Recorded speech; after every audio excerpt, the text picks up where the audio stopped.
чихрийн шижин гэдэг маань юу вэ гэхээр инсулин маань шүүрж яадаг. Тэгсэн хэрнээ нөгөө хүлэн аваар нь ажиллахгүй.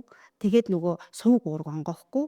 Тэгээд цуснах сахар өндөрөж болно. Эсвэл бүр инсулин маань шүүрхэ болоод тий нөгөө глюкозын хэмжээ өндөр байгаагаас энийг бол чихрийн шижиг гэдэг.